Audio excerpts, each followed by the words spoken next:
Set तो वो करे ना अगर उनके पास हो।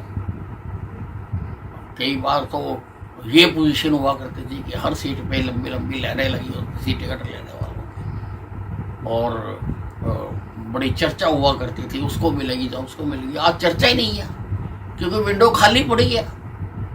विंडो तो खुली हुई है लेकिन लाइन में कोई नहीं लग रहा। नहीं, मुझे वाकई कुछ नहीं पता था कि मेरे प्रदेश का आज मुख्यमंत्री बदला जा रहा है।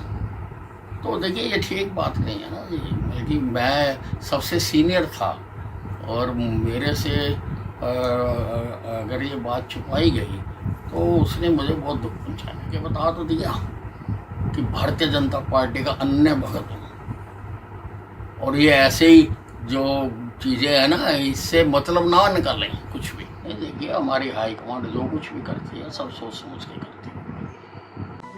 लोकसभा चुनावों को लेकर राजनीतिक सरगर्मियां अब तेजी पर हैं और आपको बता दें ऐसे में नेताओं का पार्टी छोड़कर जाना यह कोई आम बात नहीं। वहीं आपको बता दें आज चौधरी बीरेंद्र सिंह द्वारा कांग्रेस का दामन थामा गया, उनकी पत्नी द्वारा भी जो है आज कांग्रेस का दामन थामा गया। वहीं अनिल विज ने इस पर चुटकी लेते हुए कहा कि अब चौधरी बीरेंद्र सिंह के पल्ले कुछ नहीं है, भाजपा ने उन्हें पूरा अवसर दिया था लेकिन अब वे पूरी तरह से खत्म हो गए हैं। अब जहां मर्जी जाए, किसी भी राजनीतिक दल में जाए, किसी को कोई फर्क नहीं पड़ता। वहीं जब पूर्व गृह मंत्री अनिल विज से सवाल किया गया कि कांग्रेस के उम्मीदवार अभी तक ऐलान नहीं हो पाए, वहीं अनिल विज ने जवाब देते हुए कहा कि लोकसभा चुनाव में हरियाणा में कांग्रेस ने अभी तक अपना कोई उम्मीदवार नहीं उतारा है। इस संबंध में भी उन्होंने चुटकी लेते हुए कहा कि उम्मीदवार तो तब चुने जब इन कांग्रेस के पास कोई कैंडिडेट हो। एक वक्त था जब हर सीट के लिए एक लंबी लंबी लाइनें लगी होती थी, लेकिन आज बात कुछ और है। देखिए पूरी खबर। बीरेंद्र सिंह और परिवार समेत कांग्रेस जो है को एक बार फिर से ज्वाइन कर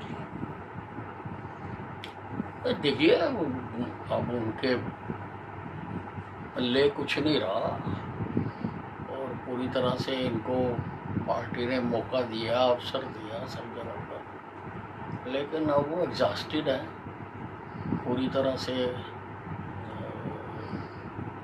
फिनिश हो चुके हुए हैं। तो वो जा रहे हैं कांग्रेस में, जाएं, कोई फायदा नहीं होगा, कांग्रेस को भी नुकसान ही होगा। गठबंधन टूटने के बाद जजपा के प्रदेश अध्यक्ष और एमएलए समेत कई नेताओं ने जो है वो जजपा को रिजाइन कर दिया जजपा से। नहीं वो देखिए जजपा का मामला इंडिपेंडेंट पार्टी है, वो क्या करती है क्या नहीं करती है उस पर वो ही बताएंगे, हमें नहीं बताना चाहिए। का समय है, ऐसे में हरियाणा में जजपा और इनेलो के एकजुट होने की बात जो है वो चल रही है। अजय चौटाला ने कहा है कि अगर ओपी चौटाला बुलाएंगे तो अगले दिन ही जजपा।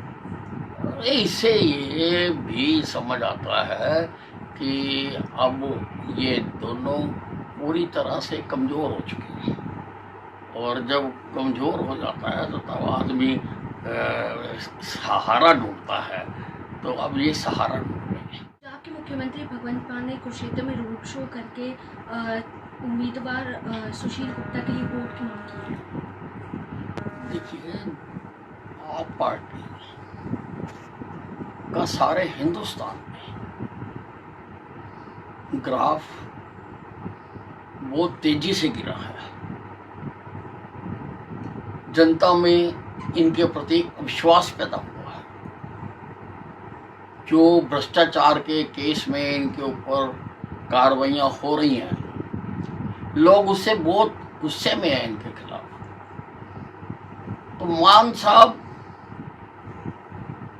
पंजाब से लोग लाके यहाँ पे अपना एक फोटो सेशन करके चले जाएंगे, उससे कुछ नहीं होता, क्योंकि वोट तो कुरुक्षेत्र की जनता ने डालनी है, हरियाणा की जनता ने डालनी है, और सारे देश की जनता का एक मन बना हुआ है कि नरेंद्र मोदी 400 पार। समय नजदीक आ रहा है लेकिन कांग्रेस अभी तक अपने कैंडिडेट सेलेक्ट नहीं कर पा रही है। नहीं सेट तो वो करे ना अगर उनके पास हो। कई बार तो ये पोजीशन हुआ करती थी कि हर सीट पे लंबी लंबी लाइनें लगी होती थी टिकट लेने वालों की, और बड़ी चर्चा हुआ करती थी, उसको मिलेगी या उसको मिलेगी। आज चर्चा ही नहीं है क्योंकि विंडो खाली पड़ी है। विंडो तो खुली हुई है लेकिन लाइन में कोई नहीं लगा। इस सब एक इंटरव्यू के दौरान आपने कहा है कि मुझे अंधेरे में रखा गया जब मुख्यमंत्री बदलना था, मुझे बताया नहीं गया, इससे लोग उनसे काम नहीं कर सकते। नहीं, मुझे वाकई कुछ नहीं पता था कि मेरे प्रदेश का आज मुख्यमंत्री बदला जा रहा है। तो देखिए ये ठीक बात नहीं है ना जी, बल्कि मैं सबसे सीनियर था और मेरे से अगर ये बात छुपाई गई तो उसने मुझे बहुत दुख पहुंचाया। सर, विपक्षी पार्टियां आपके कल जो ट्विटर हैंडल एक्स पर आपने चेंजिंग की है उसको लेकर भी चर्चाएं चला रही है कि विज साहब किस्तों में नाराजगी जाहिर करें, खुलकर बताएं क्या कहना चाहते हैं। खुल के बता तो दिया कि भारतीय जनता पार्टी का अन्य भगत हूँ और ये ऐसे ही जो चीजें है ना इससे मतलब ना निकालें कुछ भी। भाजपा जिस तरह से सीनियर लीडर्स को दरकिनार कर रही है, खुड्डे लाइन लगा रही है, क्या नहीं लगता आने वाले समय में जो लोकसभा और विधानसभा की चुनाव है उसको लेकर असर पड़ेगा? नहीं, देखिए हमारी हाईकमांड जो कुछ भी करती है सब सोच समझ के करती है।